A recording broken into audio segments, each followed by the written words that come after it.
99.9% of the population is female, many of whom have never seen a man in person. To make things even crazier, women choose the men who live in a compound. Imagine a universe where men are scarce. Well, that's what happens here.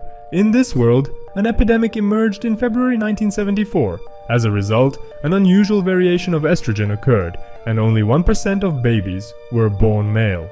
With a world populated almost entirely by women, changes began to occur. In September of 2004, the government decided that the few existing men would be taken to a sort of colony called the farm, where they would have everything they needed for a comfortable life. The men stay there, and when they reach a suitable age, they go on a program called Ready, Set, Love. In this program, some women are selected, and one of them will be paired with one of these guys. Then this man and this woman can leave the farm and live there happily ever after. In this world, Ready, Set, Love is a very popular reality show, broadcast on TVs, in homes, and on big screens throughout the city like a version of Big Brother. And whenever the advertisements for other seasons of this reality show are shown, there is a huge focus on how happy and married the couples of past editions are. Because of this, since many women have never even seen a man in person, the dream of most of them is to meet one of the guys and get married. To have that happy ending, the television shows endlessly. Even with all the efforts, with men being preserved in the farms and following the government's orders, the epidemic still persists, and the number of boys born is still below 1%. And the worst part is that, in Thailand, where this story takes place, no boys have been born for years. Amidst this chaos, and the imminent end of humanity, because soon it may not be possible to generate new babies, the people are still distracted by women competing for men on Ready, Set, Love. And the men who are currently in the farm are Almond, 28 years old, Jin, 27 years old, Paper, 22, Max, 23, and Sun, 25 years old. These are the candidates for whom the chosen women compete. As soon as they are introduced on television, the women go wild, excited about the possibility of getting a husband. Meanwhile, in the city, a woman named Day works in a small grocery store. She doesn't care much about this marriage stuff, but her younger sister named May is obsessed with the idea of getting married. May has a terminal illness, and Day worries about her sister's obsession. Time passes, and with just 1 week left until the reality show starts, several candidates have already been chosen, and there's only one place left. That same night, Valentine, Day's friend, invites her to dinner and Day accepts. While they are eating, Valentine casually mentions that she's working behind the scenes of the reality show, but Day doesn't pay much attention. Valentine tells Day that there's still time for her to secure the last spot. All she has to do is buy a carton of milk and sign up, and she might be lucky enough to be chosen. However, Day isn't interested in this contest and hasn't applied. But May signed up her sister, and while Day is casually dining with her friend, her face appears on a big screen, indicating that she's the last one selected for the wedding reality show. She lets out a scream when she sees it. Despite her lack of enthusiasm, Day gets ready and heads to the reality show. Upon arrival, she takes advantage of the free food, and while waiting for the other candidates, she sees a group of women arriving. This group is known as the Naturals, a bunch of snobbish women who think they're better than others because they were born into traditional families with both parents and have been around men and women since birth. This group even lives in a different place, a city known as The Family. The leader of the group is Chanel, who is hugely popular and has millions of followers on her social media accounts. She's also the daughter of the president of the family city and has lived a comfortable life since birth. Another member of the popular group is Bovi, an heiress to a 5-star hotel. All the women in this group are beautiful, wealthy, and popular, and the other participants are all thrilled to meet them in person, except for Day, who remains indifferent. Finally, the long-awaited moment arrives when the men show up. They appear on stage. From up there, Sun and Day exchange glances and Chanel notices, not happy about it at all. All of this is televised, and May is so excited watching her sister on that reality show that she faints. During the program, the host named Chu talks about the couple who won the last season and mentions how happy they are. She and the other hosts also comment that the Naturals have the best chance of winning the reality show. Meanwhile, the guys are in the dressing room waiting for their turn, and Sun goes to the bathroom. Day also heads to the bathroom at that moment and comes face to face with Sun, pants down. Since she's never seen a man before, she's curious, looking him up and down, making him very embarrassed. After finishing in the bathroom, Day asks Sun for an autograph to give to her sister, but he declines and leaves. Day calls May to tell her about encountering Sun and receives the news that her sister has gone for chemotherapy.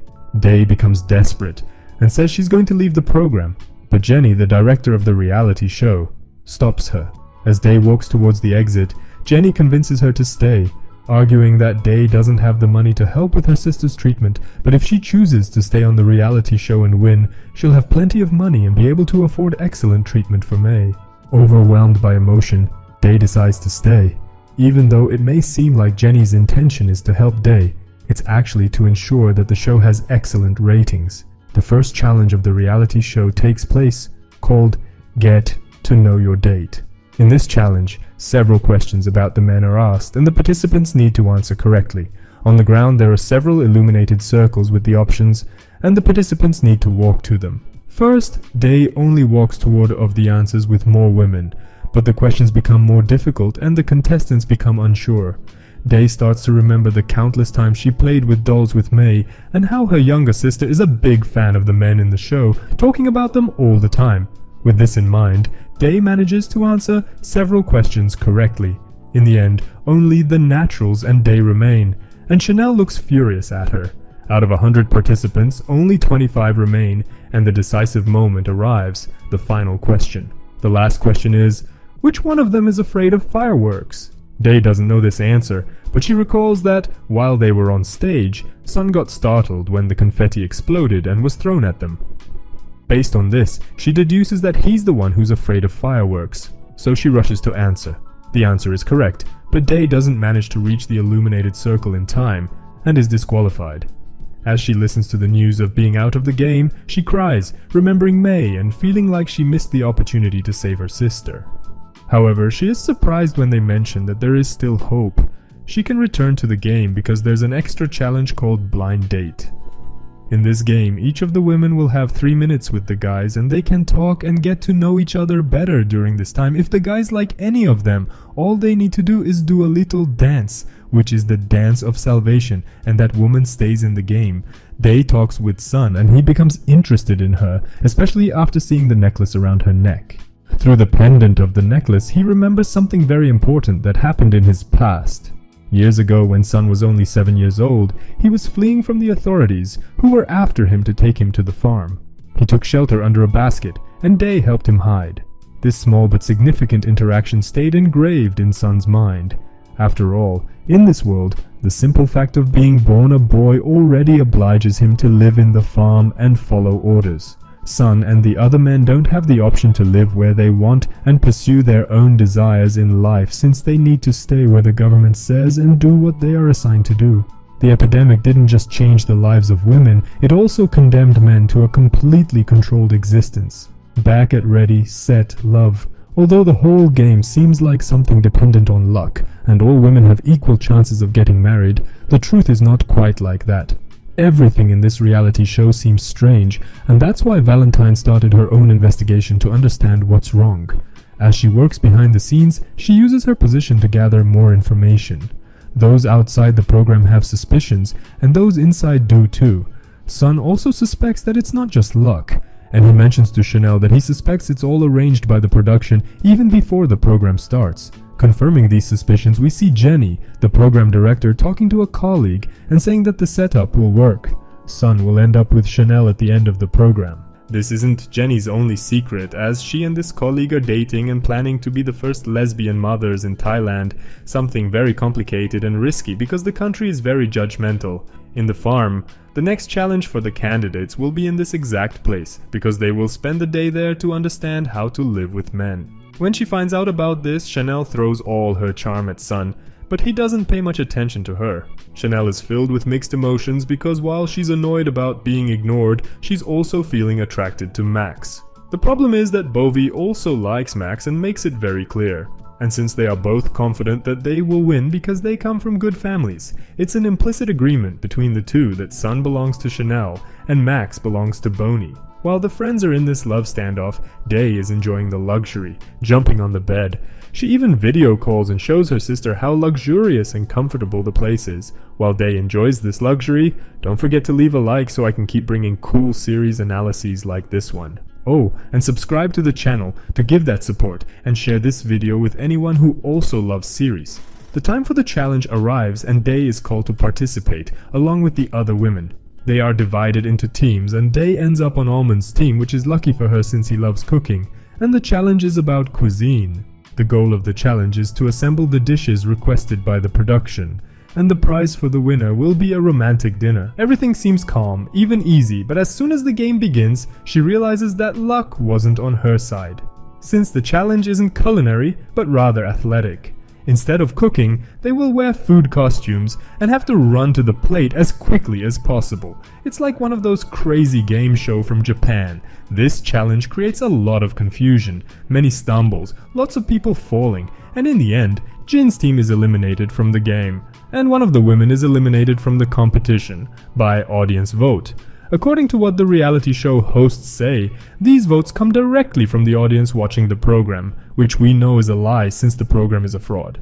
However, the people watching don't know that. Chanel appears on the show as the favorite, since she has more followers on social media and is the most popular.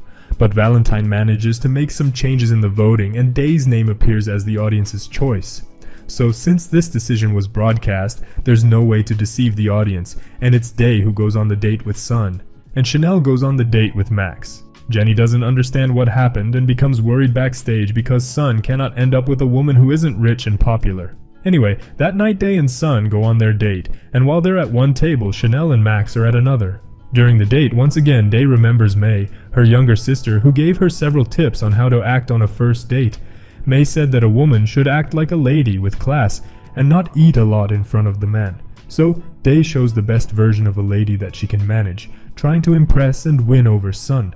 But the effect isn't what she expected. Sun realizes that she's pretending to be someone else, and at the end of the date comes the moment to give the women their scores, and he gives Day a 4. This score was so low that it leaves her and the people watching the program speechless. Day feels very unjustly treated. When there's a moment alone with Sun, Day asks why he did that, and he responds that she wasn't being herself. Day loses her patience and says he's a spoiled brat who always had everything handed to him and walks away firmly. Later, in his room, Sun becomes thoughtful and regrets what he did. He decides to go apologize. However, as soon as he arrives at the house, Day is talking to Almond, and he's treating her very well and saying that on the next date, she can go out with him. The atmosphere between Day and Almond is romantic. Sun leaves devastated and returns to his room. There, he takes an item that is very important and that he has kept for years. It's a necklace with a pendant that completes the one Day wears around her neck. He looks thoughtfully at the necklace. After this slip-up, does he still have a chance with Day? And Chanel, will she fight for Sun, or will she end up falling for Max and betraying her friend? Well, that was my analysis of the first 2 episodes of the series Ready, Set, Love in 2024. If you liked it, comment part 2 here so I can bring the continuation of this series. Stay tuned. Hugs from Henrique. Mission accomplished. Over and out.